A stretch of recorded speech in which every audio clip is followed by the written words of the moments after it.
Primeiramente, Fora Temer!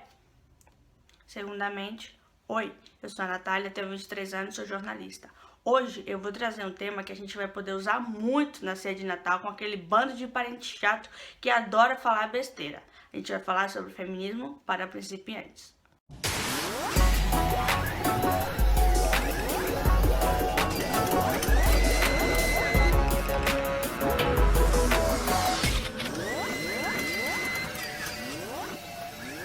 Se conhece como feminismo a doutrina e movimento social que pede para a mulher o reconhecimento de umas capacidades e uns direitos que tradicionalmente estiveram reservados para os homens. Diferente do que todo mundo opina, fala e late, o feminismo é uma corrente política que está focada na justiça, concretamente na justiça social e igualdade entre homens e mulheres no âmbito da política, economia, sociedade também, e o que é muito importante. Mas aí você diz, e por que é necessário o feminismo? Porque hoje, em pleno século XXI, no ano de 2016, quase acabando, as mulheres continuam sendo discriminadas pelo mero fato de serem mulheres. O feminismo nasceu no século XVIII, em plena ilustração francesa no auge da liberté, égalité e fraternité. Foi a primeira vez na história que alguém questionou politicamente os privilégios do berço e aparecia um princípio de igualdade. Mas naquela época que as mulheres diziam que os direitos eram de todos os seres humanos, acabaram mortas na guilhotina enquanto conquistavam a liberdade, igualdade e fraternidade, mas só para homens. Todo mundo aí na rua, quando você pergunta, você é feminista? Fala, não, tá doido, porque acha que feminismo é o oposto do machismo. Mas o feminismo não é o oposto do machismo. Machismo é onde os homens são superiores às mulheres. O feminismo é onde homens são iguais a mulheres. Entendido esse ponto, vamos à simbologia. Como todo bom movimento, o feminismo deixou sua marca no mundo. Como toda boa marca, o feminismo tem o seu logo. A imagem de Rosie, a arrebitadora, na verdade não nasceu feminista. Ela foi criada nos Estados Unidos durante a Segunda Guerra Mundial, quando o governo precisava das mulheres para ocupar na indústria as vagas dos homens que foram para as batalhas. De fato, muita mulher foi trabalhar, e em trabalhos pesados. Nos anos 1980, a imagem foi adotada nos grupos feministas como um símbolo da força feminina. O símbolo de mulheres ao poder é uma combinação do símbolo de Vênus, aquele que a gente usa para designar o feminino, com o punho em riste, usado por vários movimentos ao redor do mundo, desde o movimento negro até a Revolução Comunista. Originalmente, o punho em riste representa a unidade, luta e solidariedade, principalmente entre grupos de pessoas que se sentem oprimidas por uma situação ou por outro grupo. Reza a lenda que a cor violeta surgiu como representatividade do símbolo feminista quando, no dia 8 de março de 1908, 129 operárias estavam dentro de uma fábrica de roupa. Elas estavam ali fazendo greve devido às condições de trabalho que tinham. Então, o dono dessa fábrica simplesmente teve a ideia de botar fogo na fábrica inteira com as 129 mulheres dentro. Elas morreram. Então, daí surgiu a ideia do feminismo. Aí você diz, mas por que violeta? Isso não explica. A questão é que as telas que estavam dentro da fábrica eram dessa cor. As mais românticas dizem que a fumaça que saía da fábrica e podia ser vista desde longe era violeta. Mas tanto pela ideia romanticista, como é que fala isso? Mas tanto pela ideia mais romântica como pela coerência na qual a gente diz que foi porque as telas que foram queimadas junto com as mulheres eram violeta, a questão é, o violeta é o símbolo feminista. E a partir desse dia, o dia 8 de março, ficou conhecido como o Dia Internacional da Mulher. Pois é, suponho que vocês também conhecem a Declaração dos Direitos Humanos da ONU, Organização das Nações Unidas. Ela é maravilhosa e a gente adora usar ela quando se trata de reivindicar nossos direitos e política e uma ideia muito evoluída de que o ser humano é igual perante a lei. Antes dessa declaração, surgiu outra declaração para o homem e cidadão. Como você pode entender e imaginar, a mulher não estava incluída nessa declaração. Por isso, em 1791, Olímpia de Gouges se atreveu a escrever a Declaração dos Direitos da Mulher e Cidadã, na qual reivindicava o direito de ser julgada e subir em uma tribuna. Desses dois, Olímpia conseguiu uma única coisa, que foi ser julgada. Consideraram uma afronta e ela acabou guilhotinada em 1793. Ou seja, em 1791, quando foi escrita a Declaração dos Direitos do Homem e Cidadão, a mulher não era considerada ser humano. Tem muitas, mas muitas mulheres ao longo da história que tentaram conseguir que a gente tivesse direito lá naquela época, quando a gente não era considerado ser humano. Então, o que aconteceu com todas as mulheres? A história não conta e todas morreram. Se tratando da luta feminista, a gente sempre tenta mostrar para as pessoas um direito bem básico que agora a gente tem, mas que antes não era possível, que é, por exemplo, o direito da mulher votar. Porque o homem sempre teve direito. A mulher teve direito a votar a partir do século XIX, concretamente nos Estados Unidos. And we will make America great again. As mulheres que lutaram pela independência junto aos homens queriam abolir a escravidão.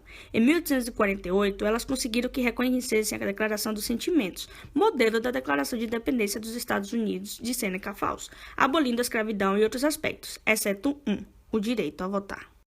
E nem sequer representar algum partido, se reunir para falar de política, pertencer a cargo público, nada. Podíamos conseguir todas aquelas coisas que pedíamos na declaração, mas votar, política, isso não estava dentro do estabelecido.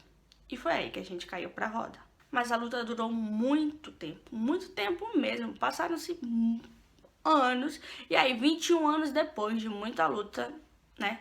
E sofrimento, as mulheres conseguiram, lá em 1869, que finalmente no estado de Wyoming, nos Estados Unidos, fosse permitido que votassem. Então, a partir daí, as coisas foram evoluindo e foi se expandindo pelo mundo, até que hoje, na maioria dos países, o sufrágio é universal. Porém, ainda há países em que as mulheres não têm o direito de votar, nem se apresentar à carreira política.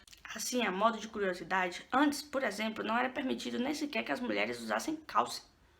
Foi também uma mulher que iniciou essa luta e hoje podemos usar além de vestidos e saias, calça e short. Aí você diz, mas Natália, a gente já pode usar calça, a gente já tem direito a votar. Tem leis que defendem as mulheres. Maria da Penha tá aí, que você não pode nem dar um tapinha, enfiar uma faca que já querem te colocar na prisão. Queridos, nos dias atuais a gente precisa muitíssimo mais do feminismo, porque antes, pelo menos na rua, assim, as pessoas diziam, tu tem marido, não mexe contigo, mas hoje em dia... Presta atenção.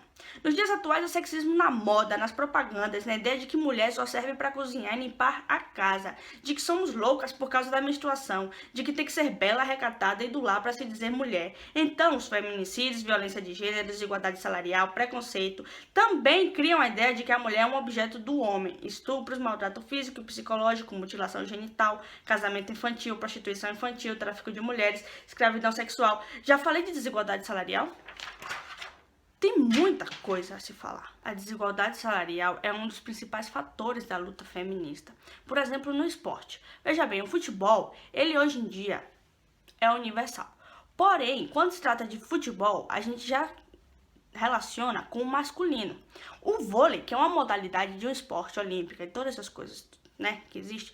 Quando se trata de um jogo de vôlei, ninguém diz, vai ter jogo de vôlei. Tem que dizer, vai ter jogo de vôlei masculino ou feminino, porque antes o vôlei era considerado um esporte apenas para mulheres. Quando os homens se meteram aí, a gente começou a dividir. Porém, no futebol, não se fala vai ter jogo de futebol masculino, se fala que vai ter jogo de futebol. Quando é um jogo feminino, eles têm que botar o feminino do lado pra gente poder entender. São coisas básicas que você pode perguntar, mas isso é uma besteira. Não é uma besteira, porque exclui a gente automaticamente das coisas, como se mulher fosse uma coisa especial na hora de jogar futebol. Esse lance daqui a gente não entende. Por favor, né? Entende muitas mais mulheres do que homens. Não era pra falar, mas falei. O ponto, né, mais importante aqui, é a desigualdade salarial no esporte. Recentemente eu andei olhando a revista Forbes, que é onde sai, né, quem tem os maiores salários do mundo, quem recebe mais, não sei o que, não sei quanto. E eu percebi uma diferença assustadora. Por exemplo, falando de futebol, a gente tem a Marta. Marta da Silva é a jogadora brasileira com mais reconhecimento fora. Ela tem o patrocínio da Puma, 5 bolas de ouro e várias medalhas com a seleção e os vários times que ela já jogou. E o salário da Marta é de 4,8 milhões por ano. E aí você diz, caralho, é dinheiro demais. Que bom que a Marta ganha tudo isso. Pois é, só que aí a gente tem o Cristiano Ronaldo, que acaba de receber a 5ª bola de ouro dele. E o Cristiano Ronaldo tem o patrocínio da Nike. E ele ganha 88 milhões por ano. Aí vai ter aquela pessoa que vai chegar e vai falar, mas Natália, o Cristiano é o pica das galáxias, ele tem que ganhar tudo isso mesmo. Tá bom, Se você acha isso, vamos a outro esporte. O tênis, que tem a modalidade feminina e a modalidade masculina. O número 1 do tênis por muitos anos, assim, para vocês entenderem, o pica das galáxias, era o Roger Federer. Federer, como seja. Ele tem um total de 50 títulos acumulados. Foi número 1 por muito tempo. E o salário dele anual... ele também tem o patrocínio da Nike, cabe destacar. O salário anual dele é de 67,8 milhões por ano. Não que eu tenha tomado chá com ele, foi a Forbes que disse. Eu só pego dados. Aí você pensa, pô, merece, o cara joga muito. Então vamos pro feminino. Temos a nossa deusa Serena Williams, que foi número 1 muitas vezes. Ela foi 6 vezes premiada. 6 vezes. Ela tem um total de 71 títulos individuais e 20, mais ou menos assim, grupais. Ela também tem 18 prêmios de reconhecimento no esporte e foi número 1 por vários anos.